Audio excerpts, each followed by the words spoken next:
yow yaa ngi lam-lam. lam-lam ku ma non. salaamaaleykum wa rahmatulah. comme ni mu nekk sa liggéey looloo tax mais ko gis nga su nekkee buum. soo ko kii nii li ma def nii man dara tam xam nii lii. waaw fu mu ne nii chariot bi la ñuy jéem a lugat dafa ngiro si suuf si moom la ñuy lugat waaw pour yóbbu ko yëpp ci mission bi la tolof tolof yeeg bànneex yi ñooy ànd gisuloo kenn mu ngi jéngu di takkaat affaire yi Cheikh Djiby Camara moo koy jàppale waaw comme noonu rek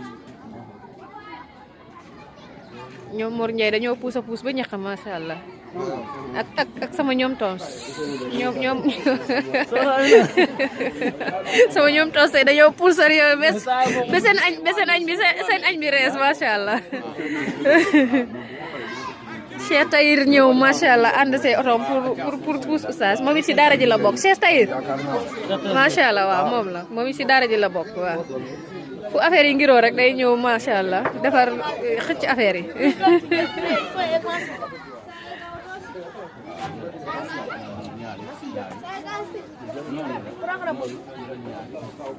mu ne ni ñu ngi nii Tivaouane Peulh suuf si moo xala bëri noonu rek ñu ñëw ba ci kii bi Mercedes mënatu koo xëcc moom la ñuy lijjanti nii pour takk ko mun koo puus àggale ko fële ci place ba macha allah waaw mooy loolu rek mu ne ni ñu ngi live ci daara ji macha allah patron bi taxaw nag moom mooy Balla Sylla macha allah patron Balla Sylla moo taxaw nag macha allah mooy borom Tivaouane Peulh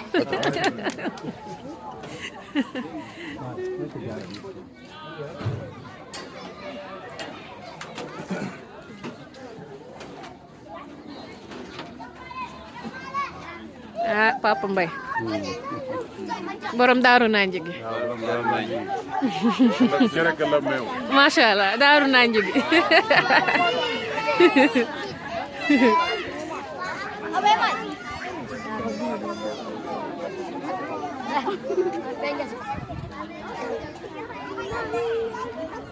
teeru baa ngi noonu gars yi yëpp a ngi toog macha allah di xaar affaire yi tàmbali macha allah kooku mooy Seydina Ousseynou Mouhamad Nabi yaa ngi naan ndox